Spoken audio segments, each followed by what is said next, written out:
coordinado principalmente por la Universidad Autónoma de Coahuila, de la Escuela de Ciencias de la Comunidad, por la Universidad Autónoma de Tlaxcala, la Universidad Autónoma de Guerrero y la Red de Investigación Violencia, Cultura y Conflicto. Este webinar lo hemos denominado Emergencias de la Vida Cotidiana en Tiempos de Pandemia. Y les damos la más cordial bienvenida a todas nuestras alumnas, maestros, invitados especiales, todas las personas que el día de hoy nos acompañan. De igual manera, agradecemos a nuestras autoridades, como ya lo mencionó ahorita la maestra Alma Ruth Silos Vaquera, directora de la escuela, que semana tras semana está aquí al pie de cañón, tratando de coordinar este evento. Igual al maestro Pedro Manuel Conde Flores, director de la Facultad de Trabajo Social, Sociología y Psicología de la Universidad Autónoma de Tlaxcala, a la doctora Edith Salazar de Gante, coordinadora del doctorado en Ciencias Sociales, y sobre todo al amigo, porque ya es nuestro amigo, el doctor José Luis Cisneros, coordinador académico del webinar y líder de la Red de Investigación Violencia, Cultura y Conflicto. Y desde luego al maestro Karim Artemio Zavala Cervantes, líder del Cuerpo Académico Familia, Desarrollo Tecnológico y Cambio Social de la Escuela de Ciencias de la Comunidad.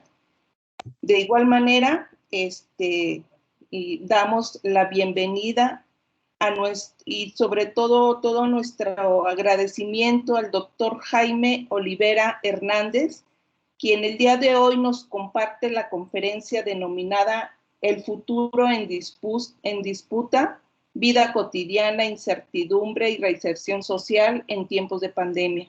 Antes de que inicie el doctor Jaime Olivera, me gustaría leer algunos de sus productos, algunos de sus trabajos que él ha realizado en su historia, en su experiencia académica. Él es doctor y maestro en estudios socioculturales por el Museo de la Universidad Autónoma de Baja California y licenciado en sociología por la Universidad Autónoma Metropolitana Xochimilco en la Ciudad de México. Actualmente es candidato del Sistema Nacional de Investigadores SNI y cuenta con el perfil PRODEP. Es profesor investigador de tiempo completo y coordinador de la licenciatura en Sociología de la Facultad de Ciencias Humanas de la Universidad Autónoma de Baja California. Desde el 2018 a la fecha, actualmente imparte cursos a nivel licenciatura y maestría. Su trabajo de investigación está enfocado a la interpretación de la violencia relacionada al tráfico de drogas ilegalizadas, la violencia patriarcal, así como la ejercida en espacios de reclusión en el México contemporáneo. Es además colaborador del Cuerpo Académico Culturas Contemporáneas y Discursibilidades y miembro de la Red Internacional de Investigación Violencia, Cultura y Conflicto. Recientemente se integró al grupo de trabajo colectivo contra propuestas pedagógicas fronterizas, ha realizado estancias de investigación en el Instituto de Investigación para el Desarrollo en París, Francia, y en la Universidad Autónoma Metropolitana Iztapalapa en la Ciudad de México. Es miembro de la Cátedra UNESCO Transformaciones Económicas y Sociales relacionadas con el Problema Internacional de las Drogas UNAM. Desde el 2008 a la fecha cuenta con publicaciones como autor y coautor, tanto nacionales como internacionales, y sus líneas de investigación son narrativas de violencia y estudios socioculturales. Pues bueno, esta es una breve síntesis del currículum del doctor Jaime Olivera. Y bueno, antes de que inicie el doctor, nada más les recomendamos que al finalizar la conferencia se dará una apertura de 20 minutos a través de chat para poder, para que vayan haciendo sus preguntas y de alguna manera poderlas ir organizando y poder darle contestación a las más que se pueden. Recuerdan que el tiempo ahorita es poco, entonces trataremos de agruparlas y organizarlas. De igual manera, durante esos 20 minutos aparecerá en cuadro la pantalla del código QR y la liga de acceso al registro de asistencia para que estén al pendiente y no se queden sin hacer su registro. Sin más preámbulos, iniciamos con la conferencia del día de hoy. Doctor Jaime, bienvenido y adelante. Estamos en familia académica, en confianza, siéntete así y continuamos con este averiguar. Gracias, muchas gracias a la doctora Idalia Vázquez Sánchez, también a la doctora Alma Ruth Silos, al maestro Karim Zavala, al doctor José Luis Cisneros, ¿no? Gracias. Todos un agradecimiento y bueno, en especial a la Escuela de Ciencias de la Comunidad de la Universidad Autónoma de Coahuila, ¿no? Quien acoge, bueno, pues de manera virtual esta conferencia. Pues muchas gracias por la presentación y sin más, pues quisiera iniciar con esta conferencia que la he titulado El futuro en disputa, vida cotidiana, incertidumbre y reinserción social en tiempos de pandemia, ¿no? Entonces, bueno, hemos visto que ante la crisis humanitaria derivada del contexto de pandemia, ¿no? Provocado por la COVID-19, en México y en el mundo, está emergiendo un clima de miedo, ¿no? De incertidumbre y de conflicto social. Y bueno, en esta conferencia se articula la experiencia de una mujer recién liberada de un cerezo municipal, del cerezo de la ciudad de Mexicali en Baja California, acerca de su vida cotidiana, desplegada en tiempos de pandemia y ante un futuro en disputa, ¿no? En ese sentido, podríamos hablar de la pospandemia. Y bueno, como ustedes saben, como sabemos, la pandemia de la COVID-19, que ha sido declarada como una enfermedad provocada por un nuevo tipo de coronavirus, el SARS-CoV-2, ¿no? La Organización Mundial de la Salud nos ha documentado sobre esto. Pues bueno, ha provocado a nivel global, perdón, a nivel global, todo una alerta, ¿no? Dejando al mundo en suspenso, con un cierto grado de incertidumbre. Vimos, por ejemplo, que a inicios del segundo trimestre del año pasado, del 2020, bueno, pues muchas cosas cambiaron, desde realizar tareas cotidianas por parte de cualquier persona hasta la toma de decisiones a nivel gobierno, ¿no? Y esto sin descartar, por supuesto, los temas prioritarios en las agendas políticas, ¿no? En este sentido, pensemos tan solo las tareas, bueno, mis colegas no estarán de acuerdo conmigo, las tareas, digamos, de planificación y organización, por ejemplo, algo habitual para quienes realizamos prácticas docentes y administrativas, pues se ha convertido en un desafío mayor, ¿no? Mayúsculo. Y bueno, entre otras cosas, ya no se diga de los traslados por parte de grandes grupos de personas hacia sus lugares de trabajo, ¿no? Y bueno, eso si es que aún los conservan. O realizar simplemente la rutina de hacer las compras, entre muchas otras cosas, ¿no? Por ejemplo, estaba, pues así, digamos, haciendo una lista, ¿no? De esto que se conoce como la nueva normalidad, o que se le ha estado nombrando de esta manera en distintos ámbitos, en distintos campos, y que, bueno, esta nueva normalidad se caracteriza por ser un periodo de, bueno, tiene cuestiones, como mencionábamos hace un momento, cuestiones positivas, ¿no? Entonces es un periodo de mucha creatividad, ¿no? Me parece, por un lado, pero por otro lado, también ha sido un periodo de intensidades dramáticas en la vida, en las vidas cotidianas de muchas personas, ¿no? Por nombrar algunas cosas dentro del entretenimiento, bueno, estas cosas que que han cambiado, ¿no?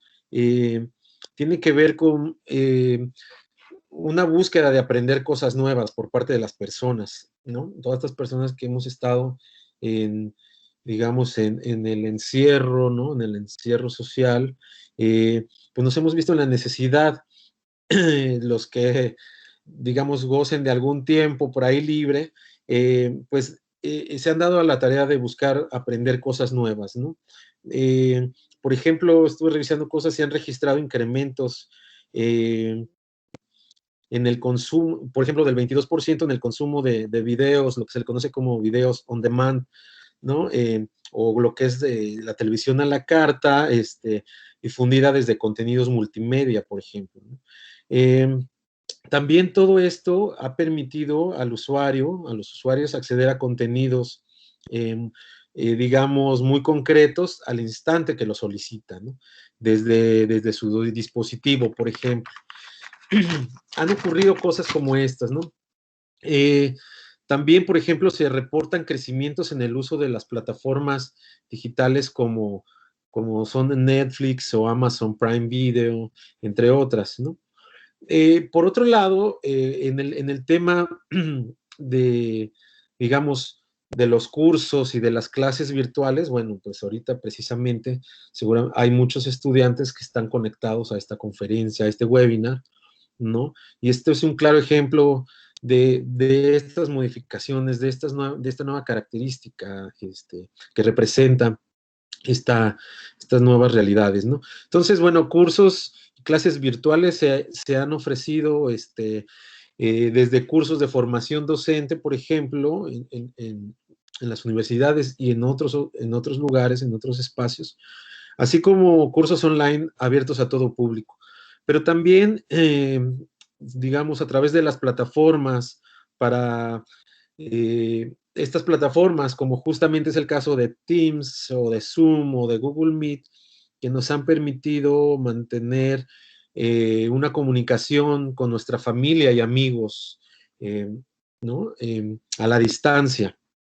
Entonces, bueno, la nueva normalidad se caracteriza por, como mencionamos, nuevos hábitos de consumo, nuevas prácticas. En este sentido, también la pandemia aceleró el proceso de digitalización de las diferentes industrias a nivel mundial, ¿no? Han sido también uno de los cambios importantes.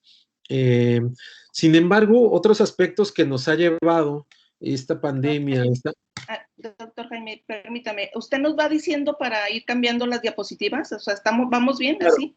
Vamos bien, si quiere podemos pasar a la siguiente de una vez. Sí, para que se vaya coordinando. Exacto, ¿no? Entonces, bueno, le comentaba, se han estado, bueno, ha cambiado varias cosas, entre esas también se ha modificado el tomar medidas nunca antes vistas, ¿no? A adoptar el distanciamiento social, se ha dado por parte de los gobiernos ordenamientos para respetar cuarentenas, ¿no? Y bueno, no solo la pandemia ha repercutido en la salud de las personas, y, y también ha traído repercusiones a nivel de las interacciones en las familias. Por ejemplo, pues ya nuestra colega Marta Nateras en la conferencia también que dio acá hablaba pues de esta violencia que se ha incrementado en los hogares, ¿no? Hacia la mujer y demás. Bueno, también se ha dado el cambio de la manera de relacionarse en los lugares públicos, ¿no? Todos nosotros lo hemos experimentado. Y se ha puesto un alto al contacto físico, bueno, hasta antes un poco de esta vacuna, habíamos estado, ¿no? Con lo que se ha venido llamando los colores del semáforo, pues habíamos estado, digamos, sin tener contacto físico. Para terminar con este tema, la economía global se ha visto afectada, ¿no? Se ha reducido el comercio internacional, el riesgo se ha incrementado en muchos ámbitos, sobre todo en en el campo de la economía, ¿no? Esto ha provocado, por ejemplo, también el miedo a la inversión y, entre otras cosas, digamos que ha mermado la producción y con ello el empleo también, ¿no? Y en ese sentido, bueno, esta pandemia de la COVID-19 también ha impactado en el campo del trabajo, en el campo laboral, ¿no? Eh, en ese sentido, bueno, pues, o ante esta situación, nos hemos visto enfrentados, la sociedad en general, pero sin duda, algunos más que otros, a la carencia de, entre otras cosas, de respuestas sólidas. ¿Podríamos cambiar de diapositiva, por favor? Em, sí, entonces, de respuestas sólidas por parte de alguna entidad, eh, llámese gobierno, autoridades sanitarias, ¿no? Sobre la continuidad de la vida social y pública.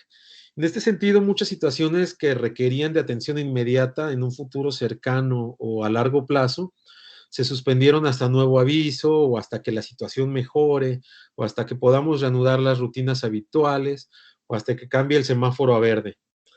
Eh, Se cancelaron muchas cosas, viajes y vuelos en avión, conciertos, trabajos, negociaciones, contratos, congresos, bodas, eh, debido a la falta de certezas, ¿no? De certezas inexistentes en tiempos de una pandemia que ha sido originada por un virus que hasta el día de hoy aún sigue siendo impredecible incluso para la ciencia médica, ¿no? Por otra parte, muchos de nosotros creímos también que íbamos a reanudar nuestras actividades académicas presenciales muy pronto, pero no ha sido así.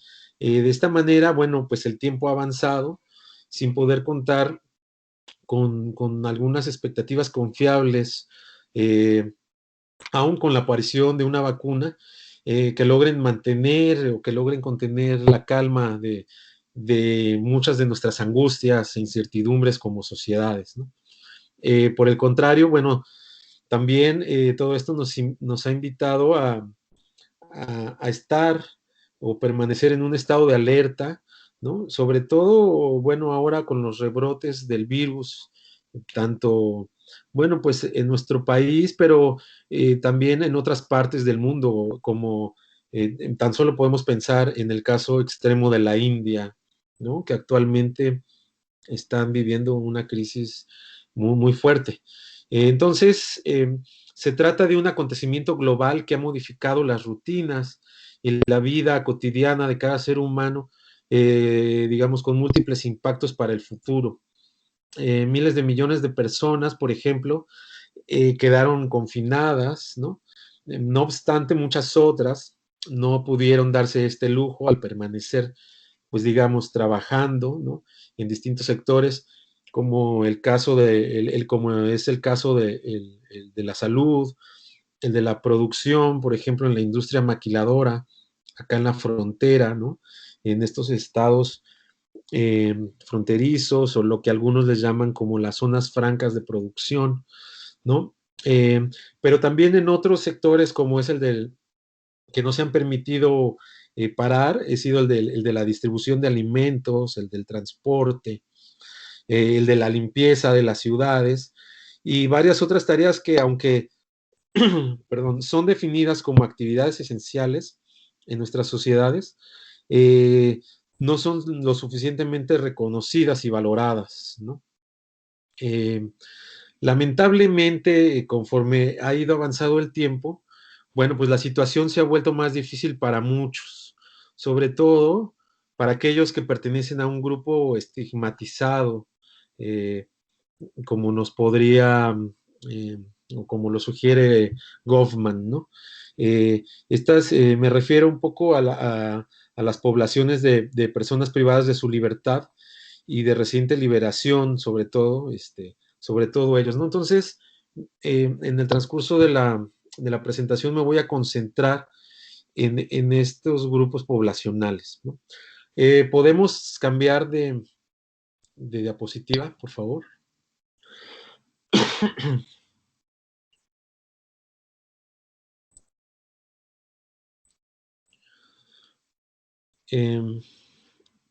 Una más, por favor. Allí. Bueno, el futuro. Hay en un texto de Walter Benjamin, ¿no? Él hace referencia a un cuadro de Paul Klee, ¿no? Que se titula Angelus Novus, y dice Walter Benjamin, se ve en él un ángel, al parecer en el momento de alejarse de algo sobre lo cual clava la mirada. Tiene los ojos desencajados, la boca abierta y las alas tendidas. El ángel de la historia debe tener ese aspecto. Su cara está vuelta hacia el pasado. En lo que para nosotros aparece como una cadena de acontecimientos, él ve una catástrofe única que acumula sin cesar ruina sobre ruina y se las arroja a sus pies. El ángel quisiera detenerse, despertar a los muertos y recomponer lo desplazado. Pero una tormenta desciende del paraíso y se arremolina en sus alas, y es tan fuerte que el ángel no puede plegarlas. Esta tempestad lo arrastra irresistiblemente hacia el futuro, al cual vuelve las espaldas, mientras el cúmulo de ruinas sube ante él hacia el cielo. Tal tempestad es lo que llamamos progreso, ¿no? Entonces, esta cita que pongo aquí a manera de epígrafe de Walter Benjamin, bueno, me parece muy significativa justo para poder, digamos, explicar esta idea del futuro en disputa para estos grupos que están, digamos, pasando por una situación en sus vidas cotidianas mucho más complejas que muchos de nosotros, ¿no? Podemos cambiar de diapositiva, por favor. Y bueno, existe, citando a Rosana Reguillo, existe un tipo, dice ella, de absolutización del tiempo social, ¿no? Como si se tratara de una categoría homogénea, capaz de producir una atmósfera absoluta para todos aquellos contemporáneos adscritos a una temporalidad y a un lugar, ¿no? En ese sentido, como menciona Rosana Reguillo, si el futuro ya fue para numerosos sectores de nuestros jóvenes, ¿no? Ella se está refiriendo a los jóvenes, y ello forzosamente significa el agotamiento de la utopía cristiana de un futuro como realización de la esperanza y el bienestar. El problema es mayúsculo, ¿no? Dice la autora. Y bueno, entonces continúa y parafraseando el trabajo de José Manuel Valenzuela, ella dice que quizá esto explique los datos que ofrece José Manuel Valenzuela cuando dice que quizá esto explique los 8 muertos por día a causa de la guerra del narcotráfico en los últimos años, ¿no? O del crecimiento de 200% del suicidio entre jóvenes de 18 a 24 años en los últimos años también en el país. Quizá este futuro que fue y se agotó explique por qué 71.8% de los jóvenes mexicanos no contó con un contrato. Esto es muy interesante, ¿no? En su primer empleo. O por qué 49.8% no tiene acceso a ningún servicio de salud. Y quizás este futuro, ¿no?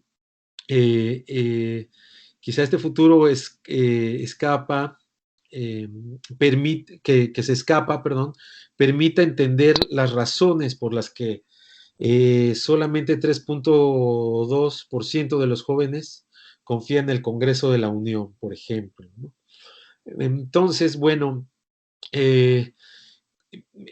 también parafraseando o mencionando lo que menciona Valenzuela Arce, nos dice que en el escenario global definido por la desigualdad, bueno, pues la mitad de la población mundial vive con menos de $2 al día, ¿no? Y todavía, y una quinta parte lo hace con menos de uno. En ese sentido, ¿no? O es en este marco donde se definen los proyectos de vida de muchas personas, de muchos jóvenes, quienes además, bueno, pues enfrentan el incremento del riesgo y la inseguridad. El autor también menciona a enfermedades como el SIDA, ¿no? Que contagia a un joven cada 14 segundos.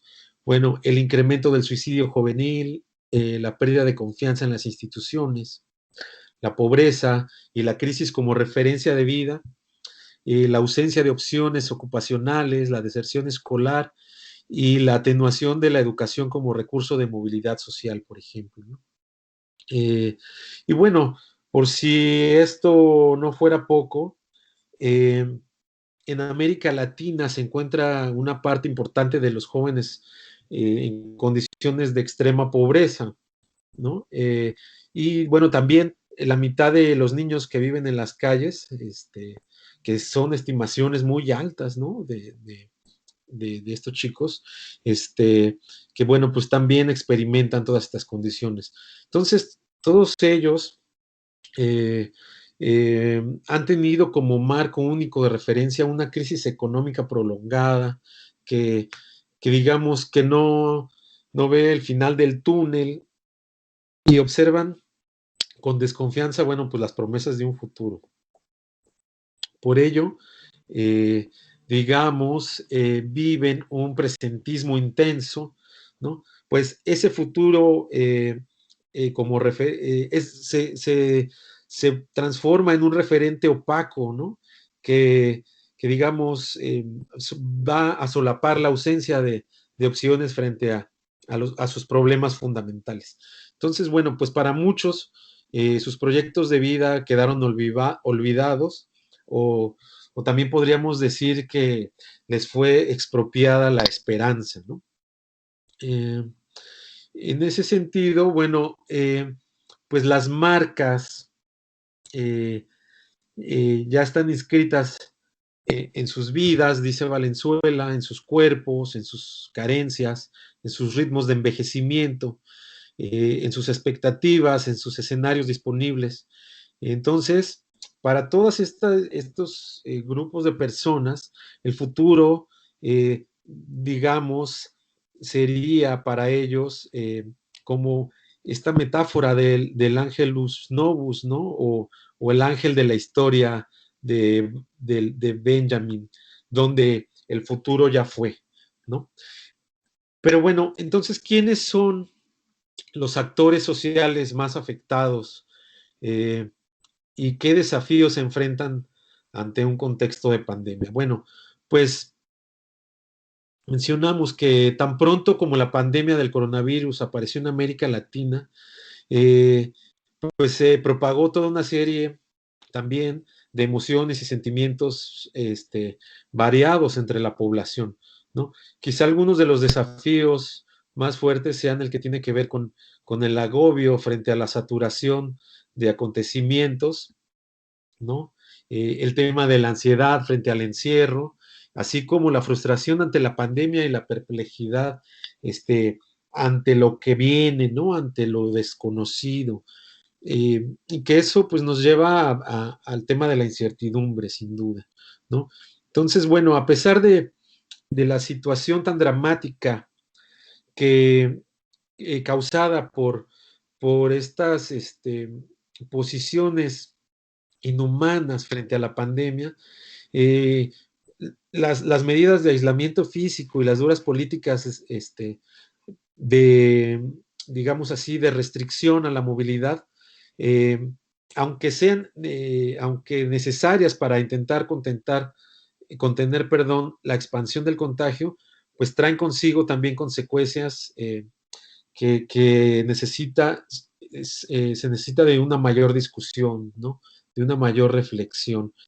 Eh, Sin embargo, bueno, lo que sí podemos mencionar es que los actores sociales, por lo tanto, que se ven afectados por la pandemia, entre muchos otros, como estos jóvenes, como estos grupos de trabajadores que también han perdido pues su empleo, son las personas privadas de la libertad y los recién liberados también, justamente, ¿no? Ahorita, digamos, voy a comentar la historia de una mujer que estuvo más de 15 años en reclusión y después salió justamente libre en plena pandemia, ¿no? Eh, pero bueno, también, pues, hay otros movimientos sociales como los de las madres de hijos desaparecidos, ¿no? El de muchas mujeres o el de las mujeres por el reclamo de una vida sin violencia, ¿no? Eh, los niños, niñas y adolescentes víctimas, eh, pues también de muchas violencias, ¿no? Sin olvidar, pues como hablaba hace un momento, de los jóvenes, de indígenas, de personas en situación de calle, etcétera, digamos, son todos ellos, estos grupos que se ven mucho más afectados por esta pandemia, ¿no? Entonces, estas personas de hoy día, digamos, menciona Rosana Reguillo también, fueron y son expresiones de culturas particulares, pero profundamente imbricadas en ámbitos de clase, de históricas exclusiones, de complejos y excluyentes procesos de clasificación y nominación social, ¿no? Entonces, bueno, pues este es, digamos, el panorama de los grupos que se enfrentan con ante un mayor desafío a esta pandemia. ¿Podemos cambiar de diapositiva, por favor? Bueno, decía hace un momento que el ámbito donde se ha visto todos estos cambios, ¿no? que he mencionado anteriormente es el ámbito de la vida cotidiana, ¿no? ¿Por qué es importante la categoría analítica de la vida cotidiana para las ciencias sociales o para la sociología en particular? Bueno, pues en primer lugar, pienso, y como lo mencionan en su famoso texto, Peter Berger y Thomas Luhmann, bueno, que sí es importante debido a que forma parte, ¿no? La vida cotidiana, forma parte de los objetos de estudio de la ciencia eh, empírica, de la sociología, ¿no? Entonces, bueno, la vida cotidiana entonces se presenta como una realidad eh, interpretada por los hombres y mujeres, ¿no? Diría yo, y que para ellos tiene el significado subjetivo de un mundo coherente, ¿no? Eh, y entre las múltiples realidades que nos dicen esos autores que se nos presentan, eh, eh, existe una que se presenta como la realidad por excelencia, ¿no? Es la realidad de la vida cotidiana, ¿no? Entonces, su ubicación privilegiada le da derecho a que se le llame, por ejemplo, como la suprema realidad, ¿no? Eh, entonces, bueno, en ese sentido, el mundo de la vida cotidiana no solo se da por establecido como realidad por los miembros ordinarios de la sociedad en el comportamiento subjetivamente significativo de sus vidas. Eh, Berger y Luckman, es un mundo que se origina en sus pensamientos y acciones y que está sustentado como real por estos, ¿no? Entonces, bueno, la vida cotidiana, haciendo también uso de las ideas de Agnes Heller, podría ser definida entonces como el conjunto de actividades que caracterizan la reproducción de los hombres y mujeres particulares, ¿no? Los cuales a su vez crean la posibilidad de la reproducción social. Eh, Sin embargo, como esta misma autora menciona, esto no quiere decir de ningún modo que el contenido y la estructura de la vida o cotidiana sean idénticos en toda sociedad y para toda persona. La reproducción del, la reproducción del hombre concreto, es decir, el hombre que en una determinada sociedad ocupa un lugar determinado en la división social del trabajo, ¿no? Para la reproducción de un esclavo le son necesarias actividades distintas de las necesarias a un ciudadano de la polis, a un pastor o a un obrero de la metrópoli, ¿no? Dice Heller. Así, entonces, el análisis fenomenológico de la vida cotidiana, o más bien de la experiencia subjetiva de la vida cotidiana, también representa o sirve justamente como un freno contra todas las hipótesis causales o genéticas, así como contra las aserciones acerca de la situación ontológica de los fenómenos analizados, ¿no? En ese sentido, bueno, lo cotidiano tiene que ver con aquellas acciones diarias que se convierten en algo habitual y que vivimos con normalidad, ¿no? Esto es así porque sucede día con día, a tal grado que se tiene conciencia de lo que está pasando. Sin embargo, al repetirse constantemente, esta cotidianidad se puede convertir en una rutina cuando comenzamos a hacer esas mismas cosas sin poner atención en ello, ¿no? Sin tomar conciencia de lo que estamos haciendo. Algo así como un hacer por hacer, sin detenernos a pensar mucho en ello mientras lo hacemos, ¿no? Entonces, pocos ámbitos en ese sentido, ¿no? De la vida cotidiana y de la importancia que tiene para el análisis de los fenómenos sociales. Entonces, pocos ámbitos de acción parecen ser más carentes de riesgo que el ámbito de la interacción, ¿no? El análisis, digamos, de la interacción nos conduce a lo normal y a lo cotidiano, ¿no? ¿Podemos cambiar de diapositiva, por ejemplo, por favor? En ese sentido, podemos hacernos algunas preguntas, ¿no? Que tienen que ver con esto.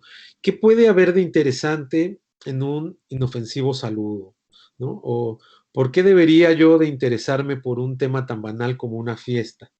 ¿Qué trascendencia puede tener el llegar a observar que un cirujano en plena operación cuenta un chiste a su joven asistente, ¿no? Entonces, bueno, todo esto parece banal, pero en verdad lo es, ¿no? Si ajustamos en ese sentido nuestra mirada y observamos la forma en que estos sucesos, así a primera vista banales, se estructuran, podemos llegar a ver que el mundo de lo normal y lo cotidiano es en realidad contingencia pura, ¿no? Cuando estamos en presencia de otro o de otros actores, incluso la actividad más banal adquiere, digamos así, un rango de aventura, ¿no? Y, y es que en el ámbito de la interacción, eh, digamos, todas las actividades requieren de nuestro esfuerzo para poder ser llevadas a cabo con éxito. Y bueno, parafraseando a Giddens, claro está que este esfuerzo no siempre opera en el terreno de la conciencia discursiva, sino en el de la mera conciencia práctica, ¿no? Así, la vida cotidiana no es percibida de la misma forma por los miembros de una sociedad. En todo caso, y como dicen Berger y Luckmann, mi conocimiento de la vida cotidiana se estructura en términos de relevancias, ¿no? Algunas de las cuales se determinan por mis propios intereses pragmáticos inmediatos y otras por mi situación general dentro de la sociedad. Entonces, bueno, quiero mencionar todo esto para, digamos, clarificar que la vida cotidiana, aunque parecería ser esta gran realidad en la que todos estamos inmersos, no todos la vivimos y la experimentamos de las mismas maneras, ¿no? En ese sentido, estos grupos a los que me estoy refiriendo están pasándola de una manera muy dramática, de maneras muy dramáticas estos tiempos, ¿no? Y bueno, eso conduce sin duda al tema de la incertidumbre. Entonces, ¿qué ha provocado en estos grupos? Pues bueno, hoy, ¿no? Hoy en día, en la era de la economía global, y dirían algunos, y el individualismo feroz, ¿no? Eh, pues digamos, la modernización ha hecho saltar en pedazos esos antiguos modelos de sociedad este, anteriores, ¿no? Digamos, nos estamos enfrentando, pienso, al cambio social, ¿no? En este momento, justamente. Yo pienso, lo he comentado con algunos, que estamos viviendo, pienso, un momento muy similar al de la Revolución Francesa, ¿no? Eh, en ese sentido, pienso que se está dando el cambio social hoy en día, ¿no?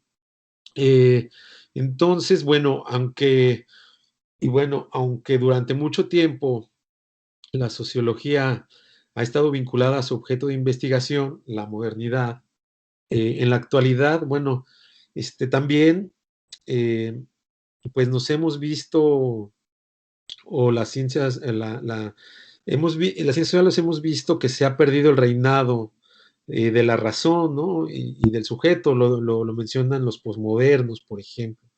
Este, pero también estamos, digamos, en la actualidad perdiendo o nos estamos alejando de las verdades totalizantes, ¿no? Del estado de progreso continuo y bienestar, eh, como, digamos, el gran eje director, ¿no? Analítico de las sociedades modernas, así como también del trabajo, ¿no? Este imperativo categórico a partir del cual se lograba la realización individual y colectiva, ¿no? Hoy en día, bueno, estos grandes valores de, de la modernidad, para algunos ya no funcionan, ¿no? Como valores sociales, lo cual no quiere decir que no existan, ¿no? La razón, el progreso y el trabajo, pero digamos que para algunos estamos en otro momento, la posmodernidad, que podría ser algo así como el reconocimiento de algunas cosas que se terminan y a la vez la emergencia de otra manera de vivir y de estar juntos, ¿no? Entonces, ¿podríamos cambiar de lámina, por favor? Eh, en este contexto aparece, eh, digamos, la noción de riesgo, ciertas nociones de riesgo, de incertidumbre, ¿no? Dicha noción de riesgo ha impulsado cambios en las condiciones de vida de las personas, ¿no? Se ha vuelto como aspecto fundamental para la continuidad misma de las sociedades humanas en el planeta. Por esta razón se ha generado también toda una proliferación de todo tipo de peligros, amenazas, certidumbre y miedo sobre el futuro de las sociedades humanas. En relación de estas ideas se encuentra, digamos, una de las fuentes más importantes para pensar la sociedad actual en la teoría social, y me estoy refiriendo a la teoría de la sociedad del riesgo de Ulrich Beck, ¿no? Para quienes, digamos, la idea de riesgo como peligro, expresado, entre otras cosas, en catástrofes, en hambrunas, terremotos, guerras, pandemias, siempre ha existido, de acuerdo con algunos antropólogos, solo que en las sociedades tradicionales se le asociaba a agentes externos como el destino, ¿no? O la fortuna o los dioses. Mientras que en las sociedades modernas, actuales, el riesgo se relaciona con agentes concretos y se le somete a medición y cálculo, ¿no? En términos sencillos, se suele definir el riesgo como la probabilidad de que ocurra un suceso con desenlaces de daño o peligro, y a peligro con la posibilidad inminente, ¿no? De que suceda algo nefasto. En otro sentido, el riesgo se suele definir como la probabilidad de sucesos que ocasionen daños, pero cuyo desenlace se puede medir y calcular, ¿no? Ese es el riesgo, es calculable y medible. De ahí, digamos, toda la fortuna de las aseguradoras, ¿no? Hoy en día. Mientras que la incertidumbre, por otro lado, sería la imposibilidad de medir y calcular esos daños, ¿no? Entonces, bueno, la incertidumbre es esa imposibilidad que tenemos las personas, ¿no? De poder medir y de calcular el peligro y los daños en caso de que ocurra algo, este, eh, digamos, no podemos medirlo, ¿no? No tenemos capacidad para enfrentarnos a, el futuro mismo, ¿no? Así, la amenaza sería la condición, el evento, suceso o acontecimiento fuente de riesgos que no se puede medir ni calcular. Eso sería la amenaza. Y el riesgo, para que quede, digamos, claro, sería la probabilidad de que esta amenaza se materialice y tenga consecuencias negativas, ¿no? En otro sentido, también se suele presentar el riesgo junto a un término par que es el de la catástrofe.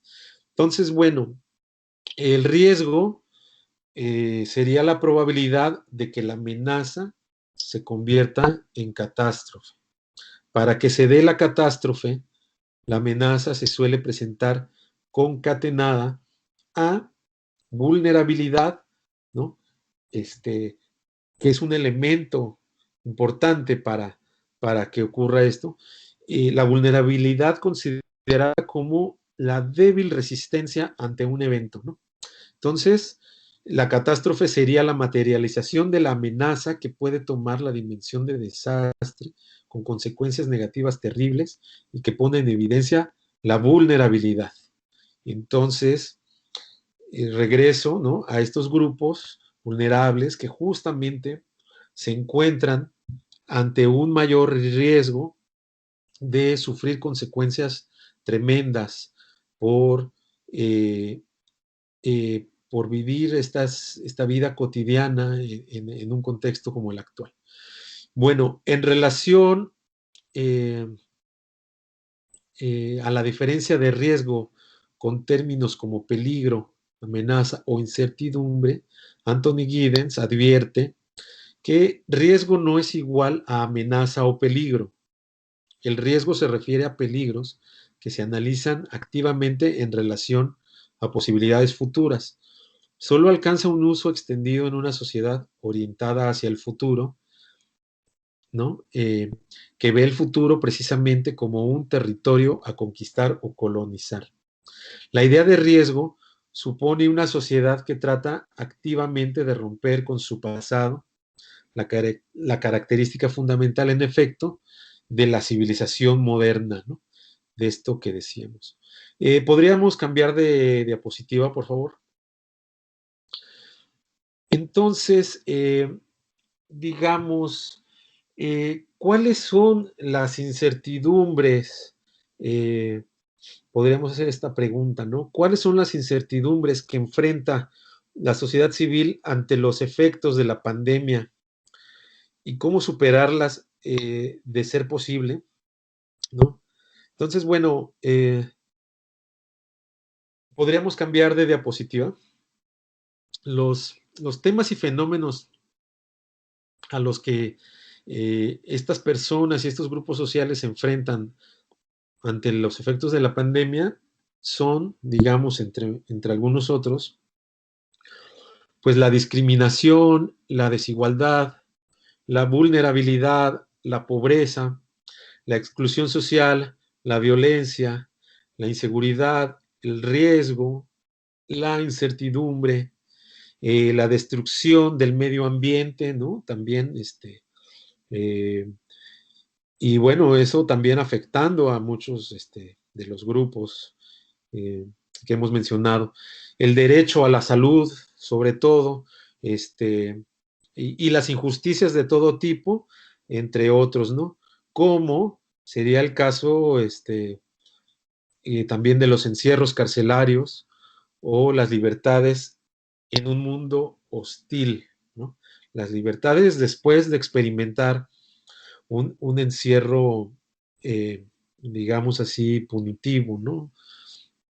Entonces, bueno, todos ellos, todos estos grupos de personas se ven enfrentados a situaciones de desesperación e incertidumbre, lo que los conduce, digamos, necesariamente y casi como un mecanismo de defensa, a construir fuentes, digamos así, eh, de, de nuevas esperanzas, ¿no? Ante esta crisis humanitaria. O sea, la esperanza como digamos, casi su única herramienta, su única arma para, para continuar viviendo sus vidas cotidianas, ¿no?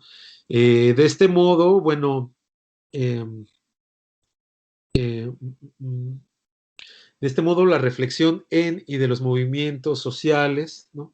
Aumenta nuestra capacidad también, ayuda en la capacidad de comprender las causas económicas, sociales y políticas de la pandemia, ¿no? Que bueno, pues también hay que decirlo, no es ni un fenómeno natural, ni un castigo divino tampoco, ¿no?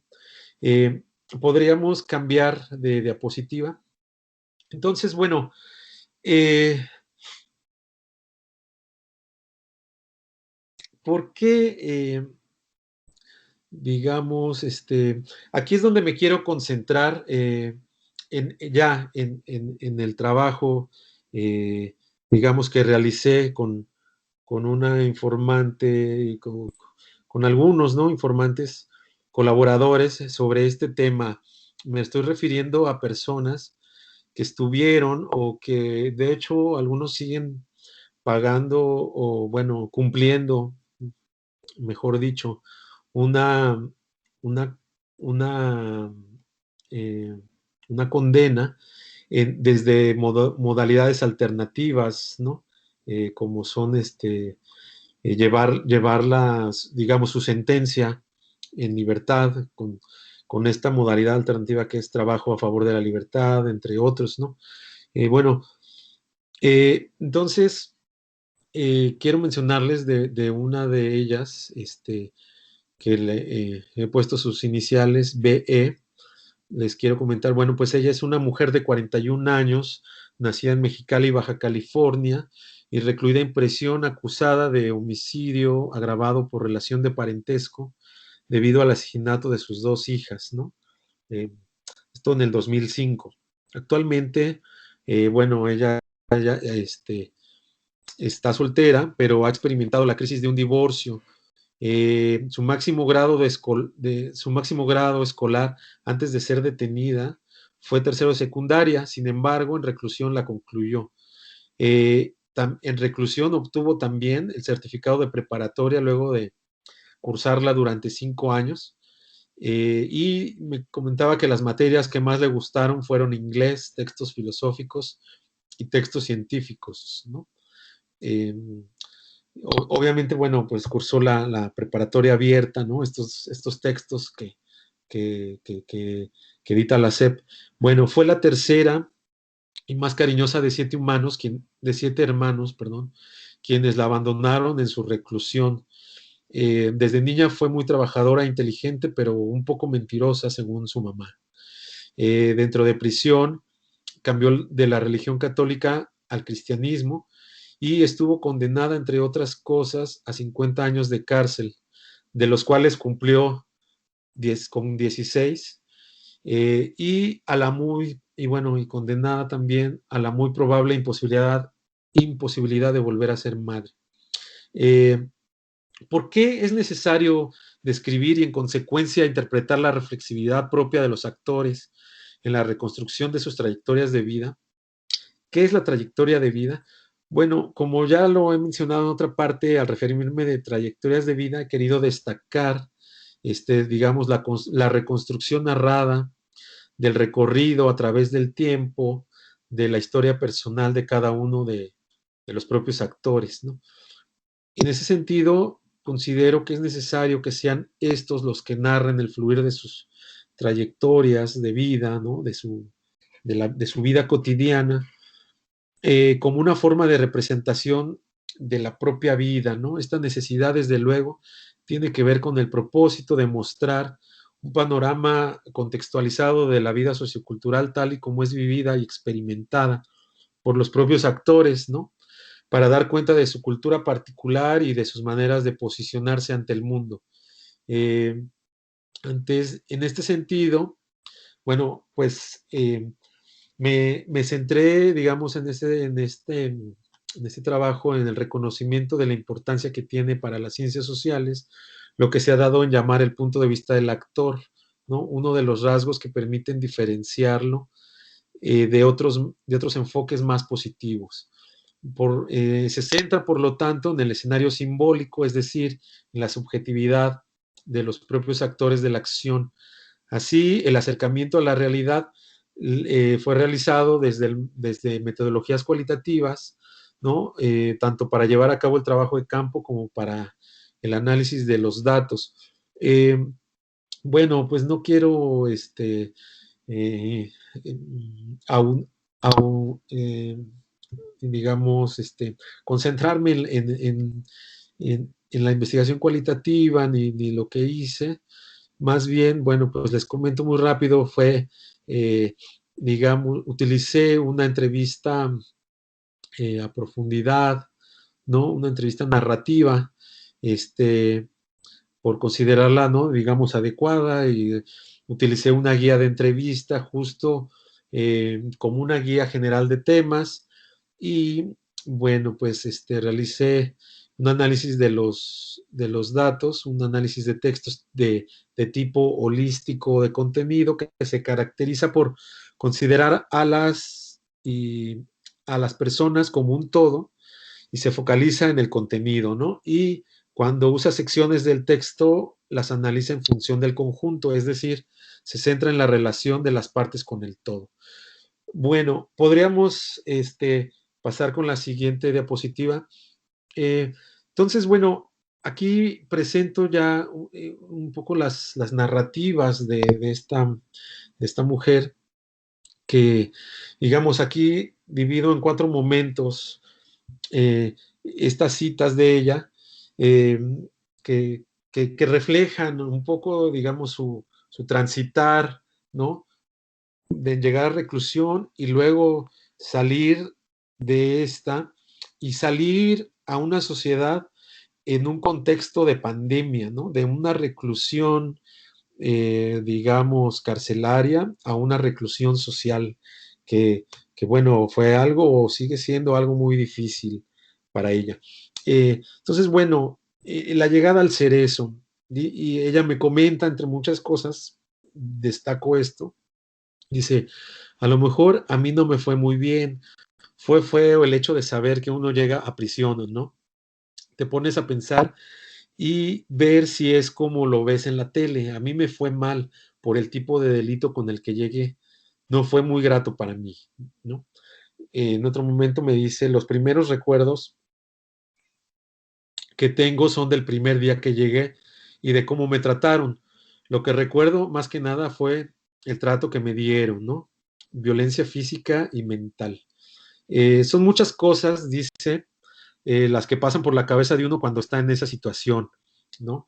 Muchos sentimientos encontrados, tus emociones están con todo, te da miedo, desesperación, impotencia, son todos tus sentimientos encontrados. Es tal que te preguntas, ¿cómo llegué hasta aquí? ¿No? Eh, y en otra cita me dice, cuando estuve en arraigo, pensaba en qué iba a pasar conmigo, pensaba en qué iba a pasar conmigo, en qué me iban a hacer. Pues como te digo, cuando llegué me tocó el hecho de que me golpearon. Al salir de sala de términos y llegar a mi celda, recuerdo que no quería ni bajarme de la cama porque yo decía, me van a hacer algo. En todo ese día no fui al baño, no comí, no tomé agua porque me daba miedo. Pensaba que me iban a hacer algo, ¿no? Entonces, bueno, esto es un poco lo que ella narra en cuando se enfrenta en su ingreso al cerezo. Podemos cambiar de diapositiva.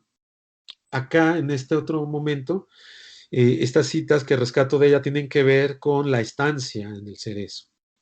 Y dice, el encierro para mí fue algo muy, muy duro, como muy fuerte. No sabría especificarte, pero solo el hecho de pensarlo fue algo muy difícil para mí, algo muy duro. Más el hecho de pensar como que a lo mejor no salía de ahí, me habían dado una sentencia de 50 años. ¿No? El encierro, dice ella, en ese lugar significa para mí tener que luchar, porque si te quedas ahí, pues te hundes. Entonces hay que luchar y ser fuerte, porque si no, no sobrevives en ese lugar. El diariamente el diariamente decir, ¿sabes qué? Voy a estudiar, voy a trabajar. A veces pensaba en dejar de pensar tanto para poder salir adelante. Esta frase a mí me atrae mucho ¿no? A veces pensaba en dejar de pensar tanto para poder salir adelante. Entonces, bueno, eh, otra cita, dice, lo más pesado era el hecho de irme a acostar, porque cuando te acuestas estás como pensando, ¿cómo estará mi mamá? ¿Cómo estará mi hijo? Todos los pensamientos como, ¿y si hubiera hecho las cosas de otra manera? Es cuando tu conciencia empieza a trabajar y aunque no quieras, lo sigues pensando, ¿no?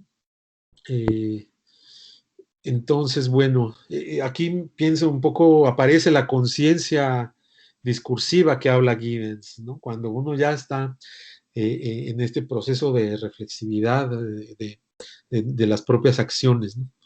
Eh, y otra cita dice, me hice la idea de que ese era mi mundo.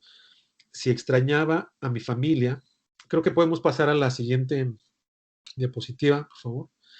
Dice ella, me hice a la idea de que ese era mi mundo. Eh, si extrañaba a mi familia, sí extrañaba a mi familia y no quiere decir que no tenía muchas ganas de estar afuera, que no tenía muchas ganas de un abrazo de mi mamá, de mi hijo, pero me hice la idea de que era mi mundo y no había nadie más afuera. Fue lo que a mí me ayudó para poder sobrevivir en ese lugar, ¿no? Entonces, bueno, viene otro momento que es la calamidad, le he llamado yo en el cerezo, donde dice, por ejemplo, mi familia, pues sí sufrió mucho, no fue fácil para ellos, entonces como que se alejaron, como que no querían saber nada de mí. Los entiendo porque estaban sufriendo también, ¿no? Además dice ella, fue muy duro para mi mamá, pero algo que no se me va a olvidar es que me dijo, de perdida estás aquí, estás viva, sé que te puedo ver, te puedo visitar, mas si estuvieras muerta, no, ¿no? Entonces, dice, hay otra cita, ¿no? Donde dice, con el tiempo mi mamá dejó de irme a visitar, que estaba cansada, que ya no quería, que a veces mis hermanos por lo mismo le decían que no fuera, porque no solo era el hecho de estar ahí, sino que las filas que se hacían para poder entrar a verme, el hecho de estar tanto tiempo parada ahí, que le dolían sus piernas, ¿no? Dice ella, fue muy difícil para ellos, ¿no? Para toda su familia. No estaban encerrados físicamente, pero parte de esa sentencia, de ese encierro, lo va cargando también mi familia. De mis 7 hermanos, solo la más chiquita era la que me visitaba más seguido, casi cuando caí ahí. Luego, con el tiempo, me fueron abandonando, se fueron alejando, y la única que iba muy esporádicamente era mi hermana Liz, nada más, ¿no? Entonces, bueno, si se pueden dar cuenta, bueno, situaciones difíciles, ¿no? Podemos pasar a la otra diapositiva. Entonces, bueno, este es el otro momento que es, eh, digamos, el momento en que ella sale de prisión, que fue justamente eh, en febrero del año pasado, de 2020, ¿no? Ella ingresó en el 2005 y sale después de 15 años eh, eh, y sale y en un mes prácticamente que ella tiene en libertad, empieza la pandemia y empieza el encierro social. Entonces, bueno, ella acá dice, una oficial vino y me dijo, Blanca, agarra tus cosas, que vas muy lejos. Y dije, ay no, ¿a dónde voy? Me dieron muchos nervios y me dijo, no, ya te vas libre. Entonces fue como algo muy impactante para mí. No sabría decir qué sentí en ese momento, porque como mi mente se quedó en blanco y como que no hallaba qué hacer, ¿no? Eh, Duré como 2 días sin poder dormir, sin poder comer, porque fue difícil también el hecho de adaptarme a estar aquí afuera. ¿Por qué? Porque duré 14 años viviendo de una manera, ¿no? Haz de cuenta que me pasó lo mismo que cuando llegué a estar encerrada. Batallé para adaptarme. Después de estar 14 años viviendo de una manera y luego salir a vivir de otra manera, es difícil, dice ella. Cuando pensaba en que iba a volver a ver a mi familia, me imaginaba que iba a ser de cierta manera cuando yo saliera y no fue así, fue muy distinto. Tardé rato para poderme adaptar. No fue fácil el hecho de que me decían, vamos a tal parte y yo de que no quiero ir, o así de que vamos para allá y yo de que no, aquí me quiero quedar. O sea, como que de cierta manera quizás resulte difícil de creer o resulte extraño que no quiera salir, que quería quedarme encerrada. Quizá, no sé, tantos años de estar encerrada, fue difícil, ¿no? Eh, otra cita dice, la relación con mi familia cuando salí aparentemente era buena, pero no es así. Cuando salí, en lugar de protegerme, me querían sobreproteger, me querían tratar como a una niña y no me creían capaz de tomar mis propias decisiones. Por eso decidí salirme de su casa, ¿no? Se refiere a través de casa de su familia. Entonces, ahorita la relación con mi familia no está muy bien. Ellos querían tomar las decisiones por mí y que yo hiciera lo que ellos querían y que siempre estuviera ahí y no era eso lo que yo quería. Yo quería hacer mis cosas, pero sin que me cuestionaran. Pienso que les hizo falta poderme entender un poquito más. Ahorita mis hermanas no me hablan, solo me hablo con un hermano y mi mamá y nada más. Quizá mi familia no supo cómo lidiar con el hecho de que yo estaba afuera. Tal vez también fui yo, no nada más ellos. Me sentía como si no fuera parte de la familia. Ahorita estoy bien, lejos de ella. Vivo con una amiga, mamá de una compañera del Cerezo. Ahora ella es mi familia, ¿no? Eh, Como yo sabía que si salía la relación con mi familia no sería la mejor, ella me dijo que si algún día yo ocupaba un lugar donde estar, me dijo que las puertas de su casa iban a estar abiertas.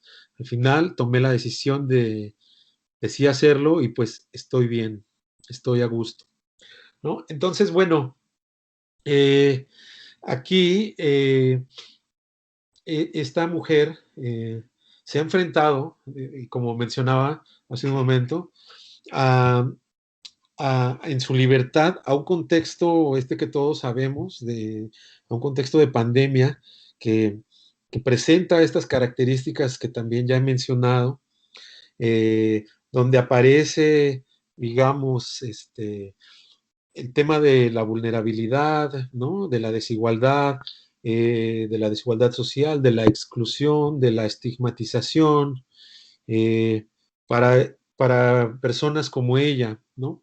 Eh, entonces, bueno, mm, me cuenta toda la incertidumbre, la ansiedad por la que ha pasado, eh, porque se acaban de dar cuenta, pues no cuenta ya con el apoyo de su familia, tuvo que, digamos, buscar otra familia, otra comunidad, ¿no?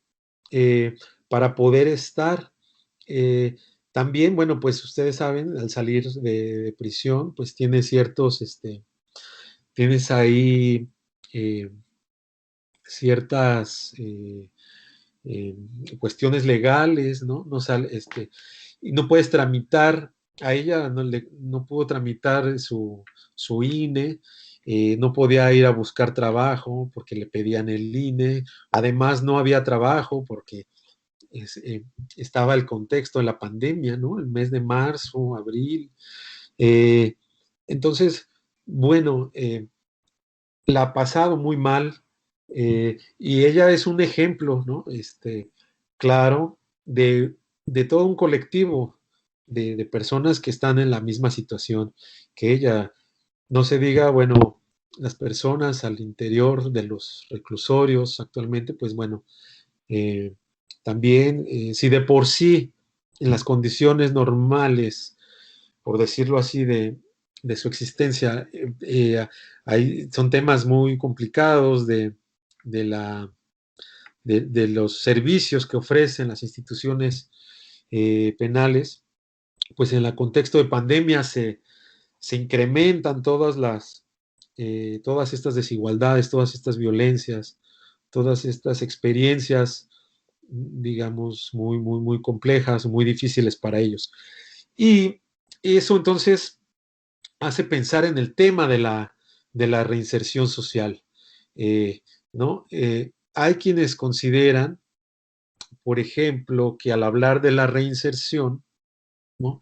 Se debe analizar eh, en un marco teórico más acotado que el hecho de mencionar que el individuo privado de su libertad pueda volver a la sociedad como si realmente hubiera estado fuera de ella, más bien debería pensarse en adherirse a un sistema común de valores y de restricciones.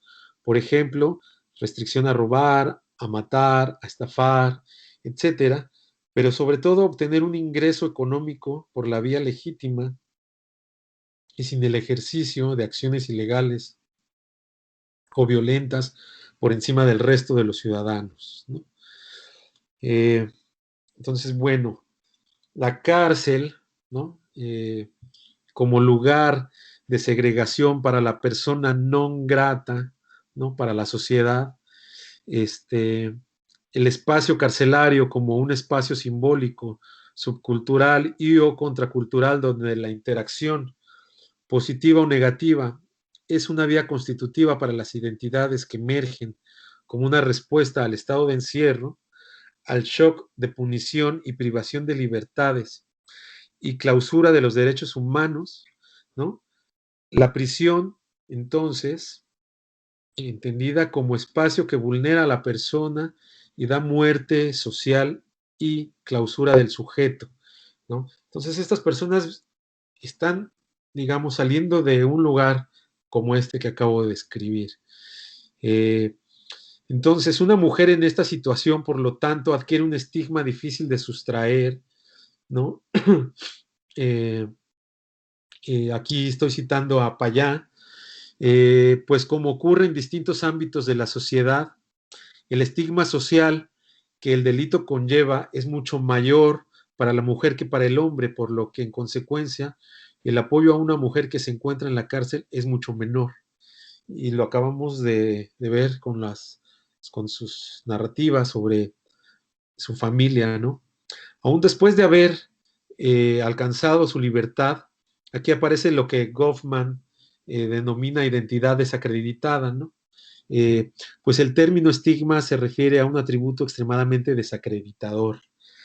Esto es, un individuo que podía haber sido fácilmente aceptado en un intercambio social corriente posee un rasgo que puede imponerse por la fuerza a nuestra atención y que nos lleva a alejarnos de él cuando lo encontramos, anulando el llamado que nos hacen sus restantes atributos. Bueno, y ante esto, otro de los informantes, ¿no? En una charla más informal, me comentaba que exacto, yo le decía, bueno, ¿tú crees que hay reinserción social? Y me dijo, no, por ejemplo, en Baja California está estipulado eh, la conformación de un instituto de reinserción social, pero está ahí en los documentos, hasta ahora no está, digamos, en funcionamiento, ¿no? Eh, entonces, esto es cierto, o sea, estas personas que cargan, ¿no? Digamos, que tienen estas identidades desacreditadas, eh, se enfrentan a todas estas situaciones de exclusión, de distanciamiento, de alejamiento, ¿no? que los hace entonces ser vulnerables y a los cuales les cuesta demasiado trabajo el poderse reintegrar, ¿no? A la sociedad. Eh, de alguna forma, ¿no? Este, podríamos decir, ¿no?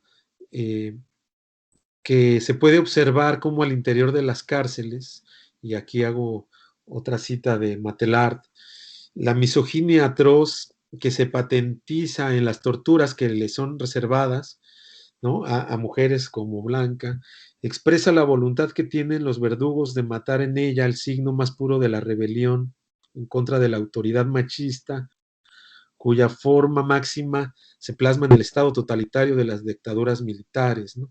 Entonces, los relatos de Blanca sobre el uso de la fuerza en su contra me hacen pensar en qué es lo que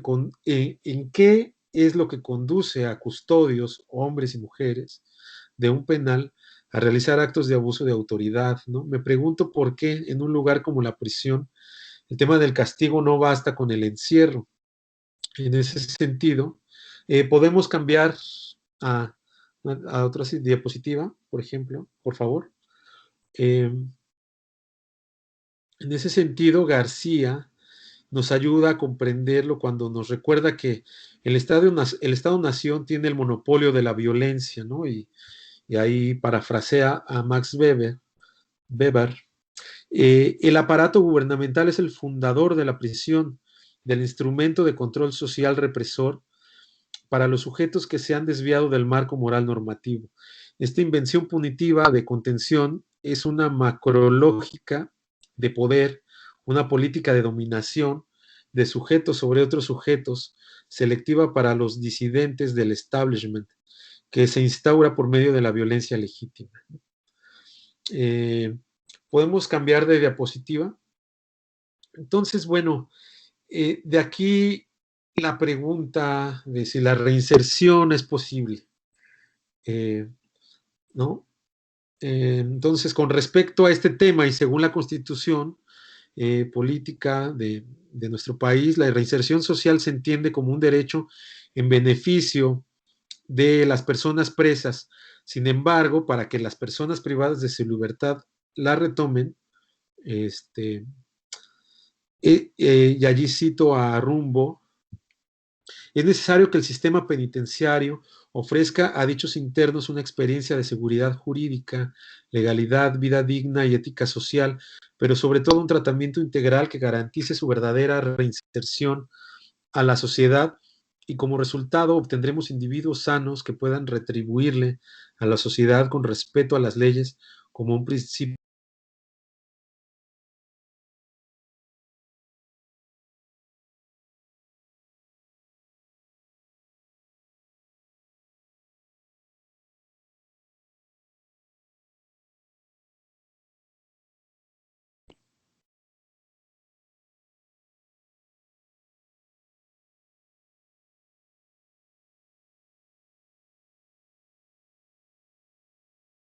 ¿Se fue el internet o qué está pasando?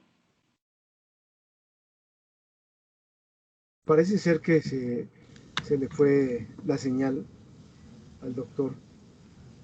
Voy a esperar un momento para ver que se restablezca.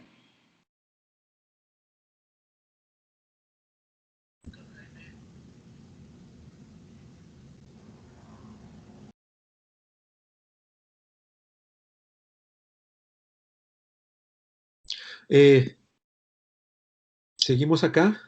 Ok, muy bien. Sí, ya. Ya regresé, ¿verdad? Adelante. Ok, muchas gracias. Entonces decía que, eh, digamos, en el artículo 18 de la Constitución se establece que con relación al sistema penitenciario y los procesos de reinserción social, el sistema penitenciario se organizará sobre la base del respeto a los derechos humanos, del trabajo, la capacitación para el mismo, la educación, la salud y el deporte como medios para lograr la reinserción del sentenciado a la sociedad y procurar que no vuelva a delinquir.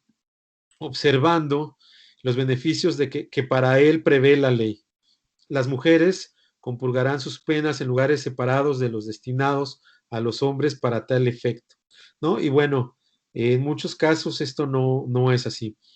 De esta forma, la orientación de readaptación social en la Constitución quiere darle a la pena, que la Constitución quiere darle a la pena, debe entenderse como la finalidad hacia la que debe dirigirse la ejecución de la pena privativa de la libertad. En esta situación, la ejecución o cumplimiento de las penas privativas de libertad deben ir acompañadas por toda clase de actividades en vías de ayudar al recluso o a la persona privada de su libertad en el desarrollo de su personalidad y su dignidad, manteniendo por separado el hecho de la readaptación, pues esta no se logra solo con la aplicación de la pena. En sí, en México, ¿no? La cárcel solo ha tenido un valor asegurativo en cuanto a la guarda del reo, ¿no?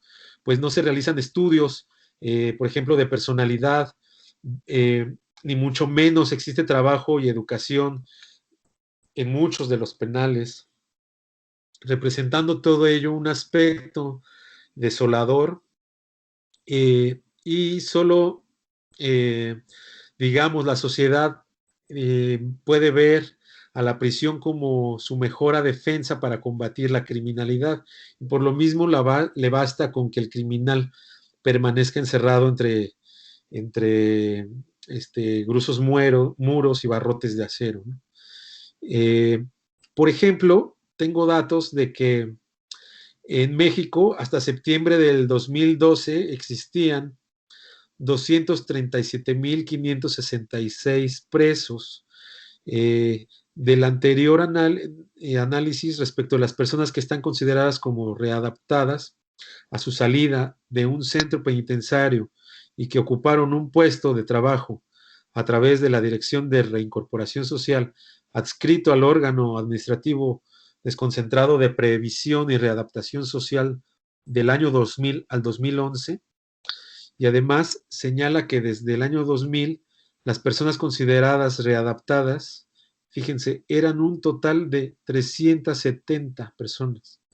Pero lo peor es que para el 2011, o sea, 370 de 237,566, ¿no? Y para 2011 estas cifras, en lugar de aumentar, fueron disminuyendo año tras año hasta llegar en la actualidad a 21 presos considerados como reinsertados en la sociedad, cifra que es sumamente pequeña en comparación con los índices de población de los centros penitenciarios, según estudios del INEGI, ¿no? En ese sentido, la existencia de las deficiencias humanas, técnicas y presupuestarias constituyen un obstáculo más en la aplicación del tratamiento penitenciario, impidiendo con ello la rehabilitación, ¿no? O la reinserción, es decir, no hay selección técnica del personal, esto en todos los niveles ni especialidades. Además, se carece de una formación académica en sí y se adolece de una carrera penitenciaria, ¿no?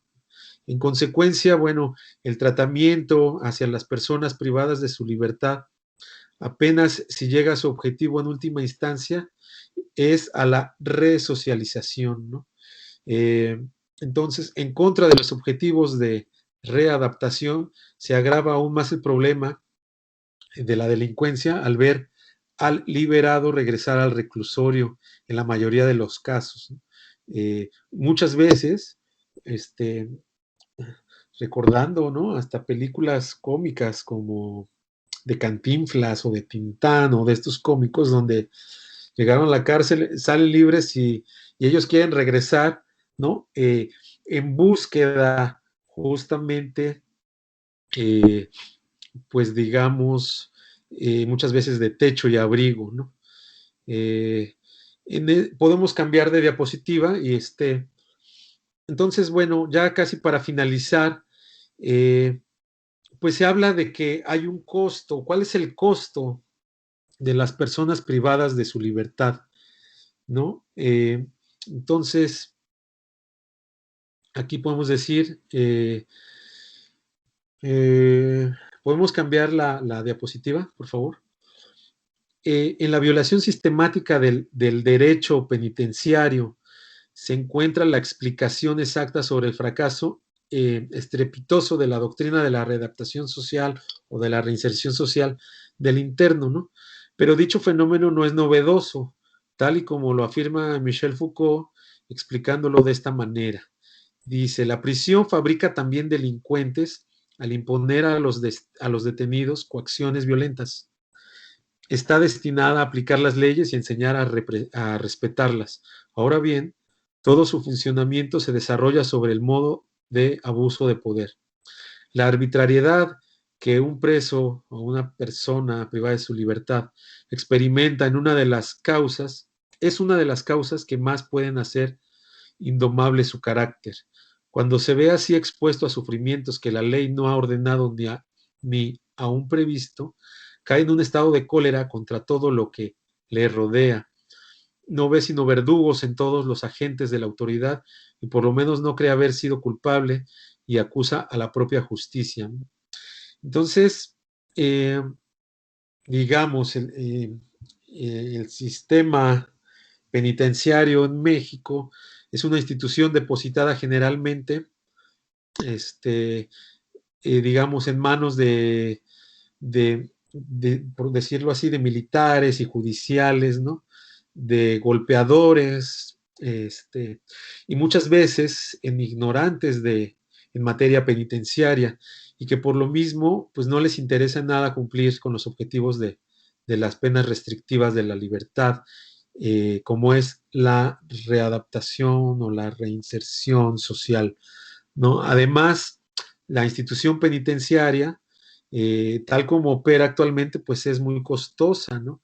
No solo por el gasto que los contribuyentes sufragan, perdón, sino por los crecientes costos sociales que debe pagar. Pues en las prisiones, como ustedes lo saben, eh, se profesionaliza la delincuencia en distintas actividades ilegales, alcanzando, y digamos, al alcanzar la libertad, se ejerce esta acción perniciosa nuevamente, ¿no? En contra de la comunidad.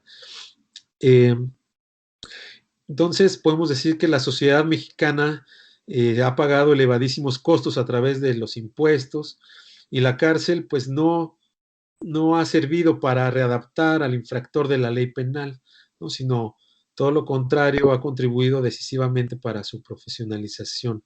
Por lo tanto, nos encontramos frente a una institución que pienso ha fracasado, ¿no? Y está fracasando. Entonces, bueno, para cerrar, como conclusiones, podemos pasar a las últimas diapositivas. Para concluir, bueno, mi participación, traigo a colación una cita de Jarbas Barbosa, ¿no? Subdirector de la Organización Panamericana de la Salud, donde menciona que, y esto me recuerda también a la primer conferencia, el primer webinar de esta serie del doctor Maximiliano Fernández, ¿no? Que nos hablaba de las un poco las fake news, ¿no? De toda esta desinformación que ha traído también la pandemia, ¿no?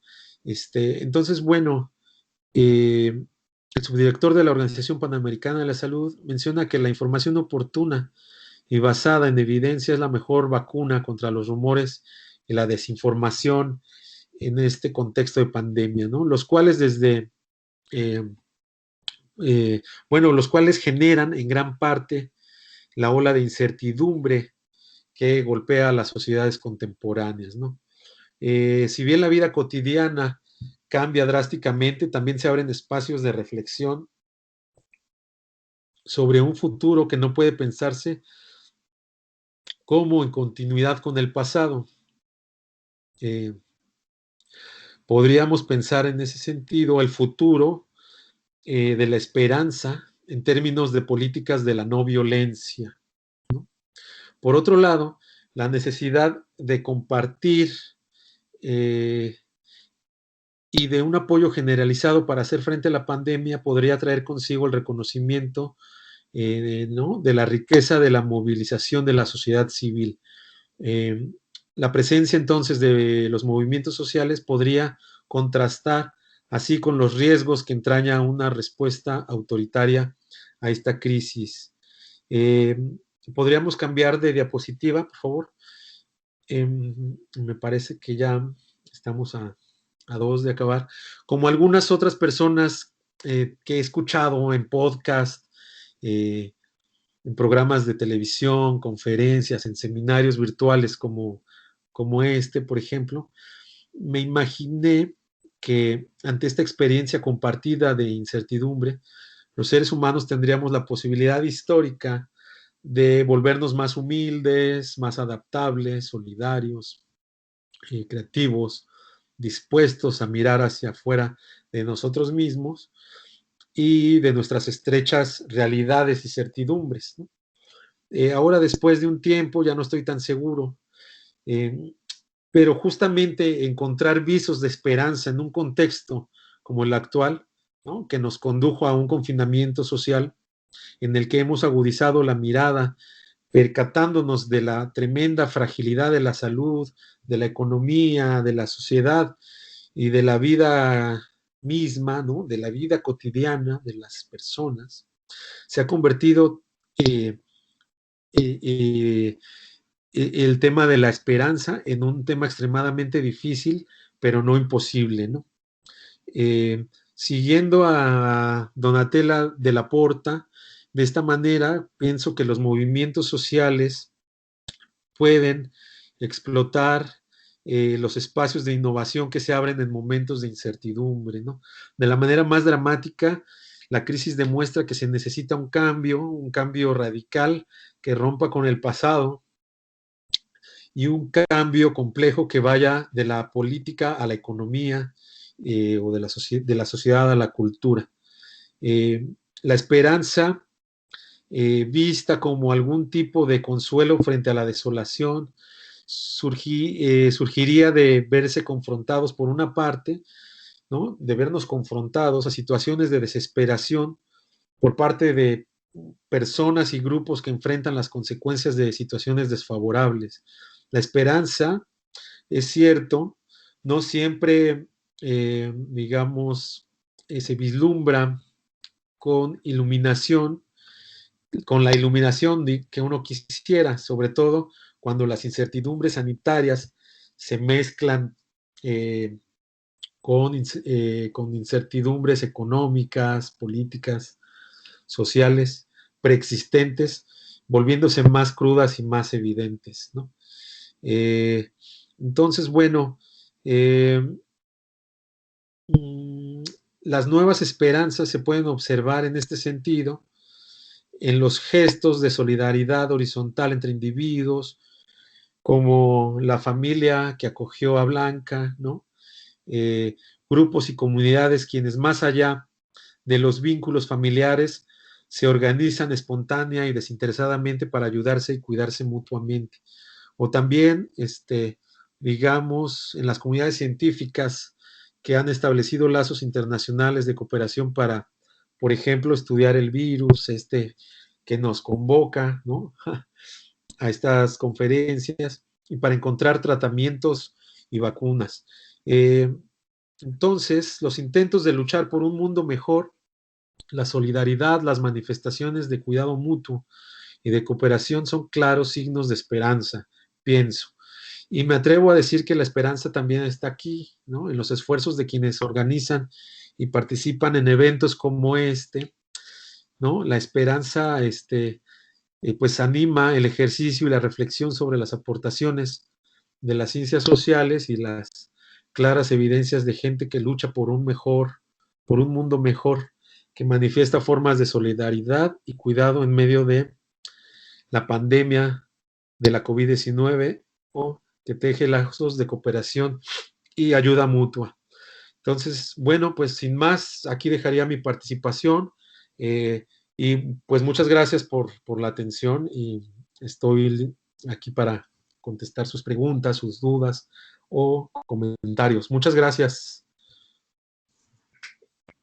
Ok, pues muchas gracias, doctor. La verdad es que es un tema que el COVID nos deja mucha tela de dónde cortar por varios años a los que nos dedicamos precisamente a la investigación, porque es un tema que lo vamos a seguir trabajando, investigando, sobre todo con esto que tú tan importante nos dices sobre la reinserción social.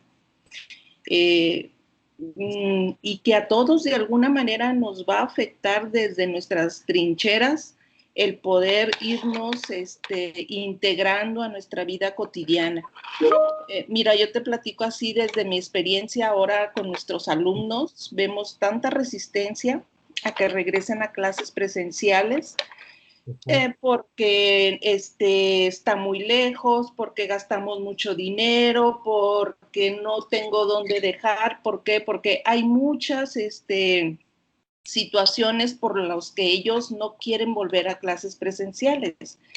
Sin embargo, uno piensa, bueno, y antes cómo le hacías, antes tenías que venir a clases, no pensabas en que si gastabas, que si vivías lejos, que si el niño, que si la niña, o sea, asistías a clases normalmente. Sin embargo, todo esto es parte de esta reinserción social de la que tú nos estás manejando, como lo dice Luckman, ¿no? O sea, todo esto son las relevancias que todos vamos presentando de acuerdo a las necesidades que cada uno tenemos. Entonces, pues la verdad sí va a estar un poco complicado el poder ir reinsertándonos a nuestra vida cotidiana. La verdad ha sido muy interesante tu plática, sobre todo por esa vivencia, esa narrativa que tienes con esta mujer que, como dices tú, el futuro ya se fue, para ella así fue, ¿no? Con este encierro y luego sale y sigue encerrada, pues sí, no hay futuro. Sin embargo, pues bueno, este acercamiento tuyo nos permite ver de que hay situaciones difíciles, pero hay situaciones mucho más difíciles para otras personas que han estado viviendo este confinamiento de una manera mucho más difícil. Y bueno, mira, aquí tenemos algunas preguntas por parte de nuestras alumnas y alumnos de aquí de la universidad. Una de ellas nos pregunta, María Fernanda nos pregunta, ¿cree usted que toda la población se va a ver afectada para que vuelvan otra vez las actividades de manera normal con esta pandemia?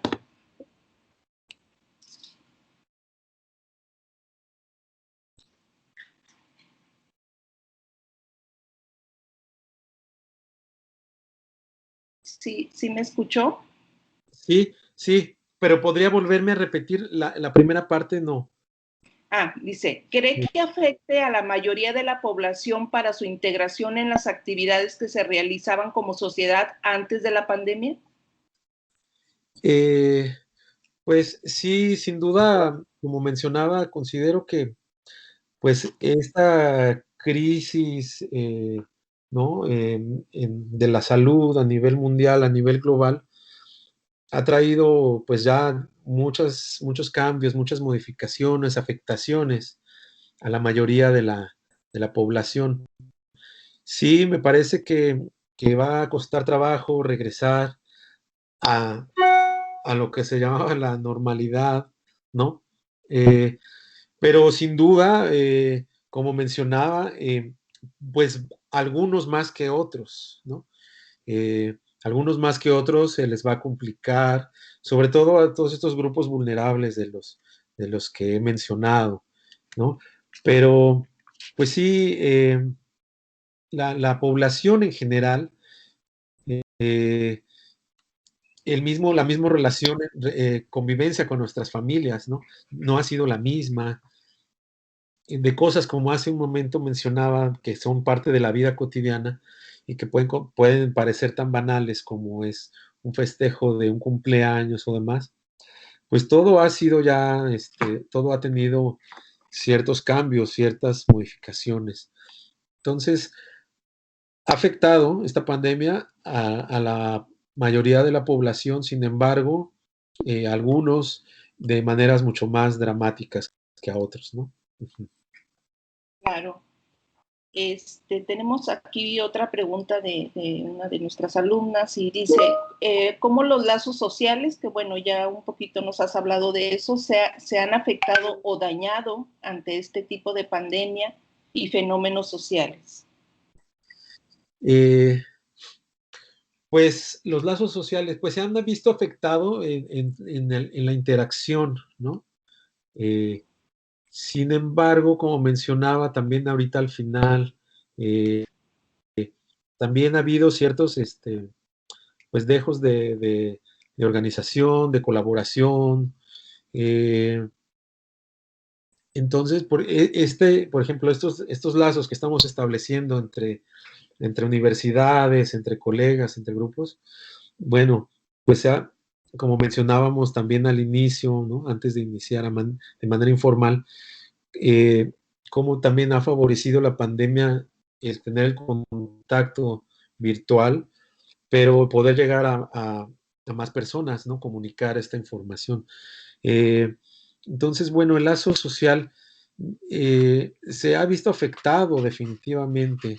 Sin embargo, me parece que también el distanciamiento ha logrado provocar el extrañamiento del ser querido, ¿no? Y en ese sentido, también ganas de verlos, de querer estar más cerca también, me parece. Ok. Otra pregunta, ¿qué tan lejos estamos de adoptar los regímenes de prisión abierta o semiabierta en México? Eh, pues me parece que estamos lejos, me parece que estamos lejos. Eh, Como les decía, hay algunas modalidades alternativas de ejecución de condenas, como es una de estas es el trabajo en favor de la comunidad, que sí ya se lleva a cabo en el país, ¿no? Que sucede, eh, pero justamente lo que les mencionaba, aun cuando ocurre, estas personas que están compurgando una condena bajo esta modalidad, también se ven enfrentadas a muchos problemas, ¿no? A muchas exclusiones, a muchas estigmatizaciones. Eh, entonces, me parece que no está tan cercano eh, una organización de este tipo, ¿no? Me parece que todavía, lamentablemente, va a tardar. Sí. Otra nos comenta por aquí José Alvaro, en el sector educativo, ¿para usted considera que es el más afectado por la pandemia y de qué manera? El sector educativo, eh, pues no, por supuesto ha sido afectado. No considero que sea el más afectado. O aquí habría que considerar de qué manera, ¿no? Pues ha sido afectado en, justamente en que ha sido más complicado desde dar las clases hasta tomarlas, ¿no? O sea, porque ocurren cosas como la que nos sucedió hace un momento. Que, no, que la tecnología, bueno, pues ahí está, pero puede fallar, ¿no? Y en el contexto de la educación, me parece que se ha repercutido en la pandemia en que algunos alumnos no se conecten, que muchos de ellos pues tienen problemas, más que problemas no tienen el equipo, no tienen el internet, y demás. Entonces eso ha afectado al sector educativo, claro que sí, ¿no? Sin embargo, como decíamos, pues hay otros grupos mucho más vulnerables, como los que mencionábamos, ¿no? Eh, y en este sentido, bueno, los estudiantes son jóvenes, son parte de estos jóvenes que hablaba en un principio, para los cuales el futuro también ha sido un poco denegado. Sin embargo, considero que el sector educativo no, no es del campo más afectado, ¿no? Muy bien. Ok, por aquí otra pregunta nos dice, ¿consideras que hemos perdido la capacidad del dolor? Sí, sí, nos hemos vuelto inmunes, ¿no? O nos estamos volviendo inmunes al sentir eh, humanidad. Tiene que ver con el tema de la humanidad, ¿no? Nos hemos vuelto insensibles al, al, al otro, al sufrimiento del otro. Eh, entonces, por muchas situaciones que ya venían arrastrando, ¿no? No es derivativo de la pandemia, ¿no? La sociedad, la sociedad en su conjunto, la sociedad global, hemos estado experimentando estas pérdidas, la capacidad sí, de, de ver al otro sufrir, ¿no? Lo veíamos con las madres de desaparecidos, las podemos ver, están solas, ¿no? La sociedad vemos la nota, pues comentamos y medio nos molesta, pero después ya pasa, ¿no? Porque no es cercano a nosotros. Eh, entonces, sí, considero que estamos perdiendo esta capacidad de humanidad, ¿no? ¿Mm? Ok. Tenemos por aquí esta otra pregunta sobre cómo usted cree que pueda cambiar la vida cotidiana ahora que regresemos a la vida presencial en todos los ámbitos. Sí, pues bueno, por ahí ya se empiezan a sumar, ¿no? Algunas directrices, algunos pues ya hemos sido vacunados, ¿no? Hablando del sector educativo, justamente, pues bueno, hemos sido de los privilegiados. Eh, y ya, pues ya empieza a aparecer estos semáforos, ¿no? Se han relajado un poco, ya empieza a haber más actividad. Eh, Obviamente, todavía vamos a tener que usar mascarillas en algunos ambientes, ¿no? Por ahí también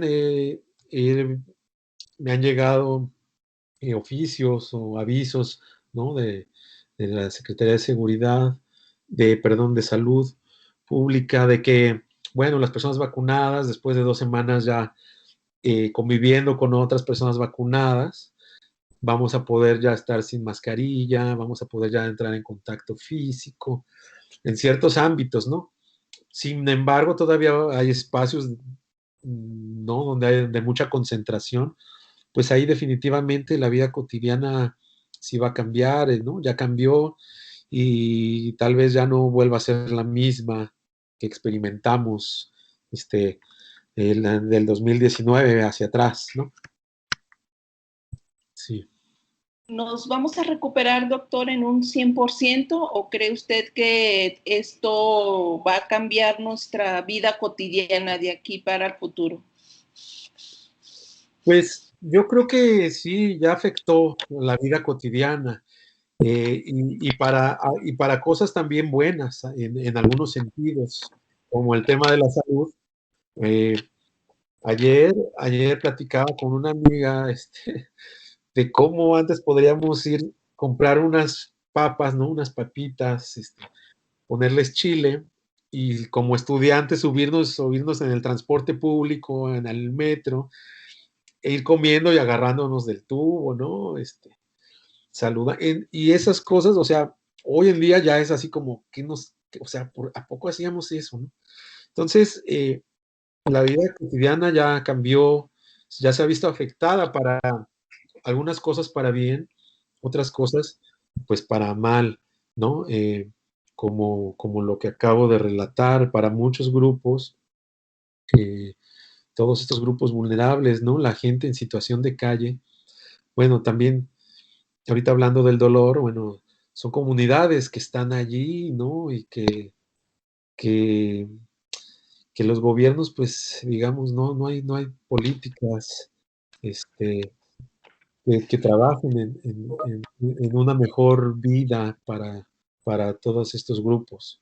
Eh, pero sí, la vida cotidiana ya se vio afectada, ya está trastocada. Eh, o sea, va a haber cosas interesantes, ¿no? Reacomodos, nuevas formas de vivir, nuevos tipos de consumo, nuevas prácticas, ¿no? Por eso yo hablaba, me atreví a asemejar este momento con el cambio social que se dio en el siglo XVIII, ¿no? Eh, con la modernidad, o sea, estamos viviendo un cambio muy radical en las formas de vida a nivel global. Sí. Ok, pues hay varias preguntas que ya más o menos Sí. las ha ido contestando, parecidas a las que ya le he hecho. Sí. Doctor, bueno, nada más les informo a los alumnos que ya está aquí el QR para que puedan tomar su asistencia y no se les pase porque luego después se quita y ya no hay para que lo hagan. Doctor, una pregunta aquí en lo personal. Sí. Ahorita el caso de Colombia, usted habla de riesgos, habla de incertidumbre, pero ahorita Colombia está pasando por situaciones de opresión, represión, imposición, autoritarismo del Estado hacia los ciudadanos. ¿Qué cree usted? ¿Qué piensa la gente ante esta pandemia y sale a la calle a manifestarse, tomando en cuenta los riesgos? Sí. Pues justamente tiene que ver con todas estas dinámicas por parte de los gobiernos, todas estas políticas públicas que no han, que no han beneficiado a la población en general, ¿no? En el caso de Colombia, pero no es el único país, ¿no? Está la India también. En la India, bueno, ahorita está experimentando también índices muy dramáticos de contagio. Pero exacto, tiene que ver con estos hartazgos, con esta idea de la población, de estos grupos, de sentirse, digamos, excluidos, ¿no? De participar de lo que para González Casanova, ¿no? En su famoso texto de la democracia en México, me encanta cómo define la democracia, o sea, él dice, la democracia es la participación del pueblo en la riqueza, ¿no? Y lo demás es, pues, puro bla, bla, bla. Entonces, me parece que tiene que ver con esto, con estos hartazgos, con estos límites a los cuales las poblaciones nos enfrentamos, ¿no? De arriesgar, correr el riesgo, justamente, ¿no? De contagiarse, pero también manifestarse, pronunciarse por la idea de un cambio, por la idea de exigir mejores condiciones de vida, por la idea de vivir vidas dignas, más humanas, ¿no? Me parece que pues estos grupos se arriesgan pensando en estas cuestiones, ¿no? Me parece que va por ahí, doctor. Muchas gracias, doctor. No.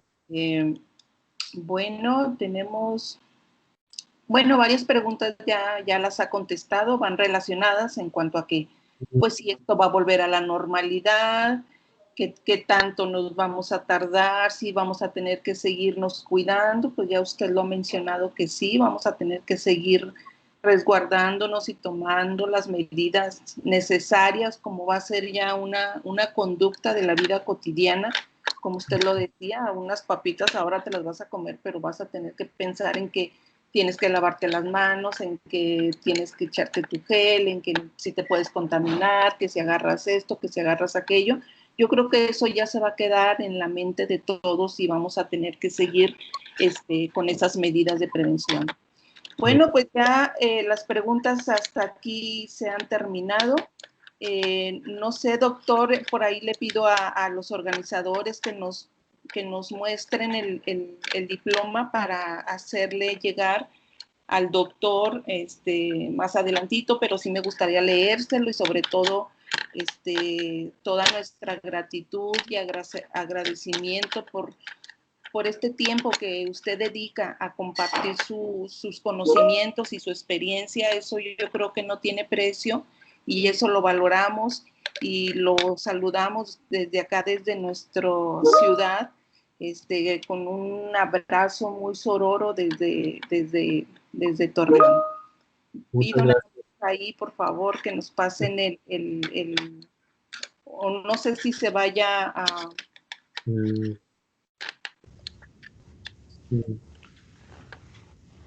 Hola, doctor. No, pues muchas felicidades por tan excelente conferencia y también muchas felicidades a la moderadora por tan buen manejo que dio en esta tarde. Así es. Y bueno, en respecto a la constancia, se estará entregando los próximos días, ya que bueno, ahí hemos tenido unas fallas con las firmas, pero en los siguientes días te lo haremos llegar, doctor. Claro que sí, amigo Karim, muchas gracias, Karim Zavala. En verdad, muy agradecido por todo, por todo el trato para esto, por el apoyo y por la invitación, ¿no? Muchas gracias y pues, un saludo y gracias a todos los que estuvieron aquí escuchando. No, gracias a ti, gracias a todo el público, a todos los alumnos, a los alumnos de la Universidad Autónoma de Coahuila y a todos los compañeros y alumnos de las diferentes universidades del país y de fuera, y de la red, sobre todo el amigo José Luis, a la directora de la escuela, a la licenciada Ruth Silos Vaquera, a nuestra moderadora y pues a todos en general, sí, por su participación, porque son ustedes quienes hacen esto. Muy bien. Sí, doctor, y de igual manera recordarles para la próxima semana continuamos con este webinar de conferencias, que no se les pase. Agradecemos a todos los maestros, alumnos, invitados y sobre todo a usted, doctor. Muchas gracias. Gracias a ustedes. Buena tarde. Saludos. Igualmente. Gracias, buenas tardes a todos.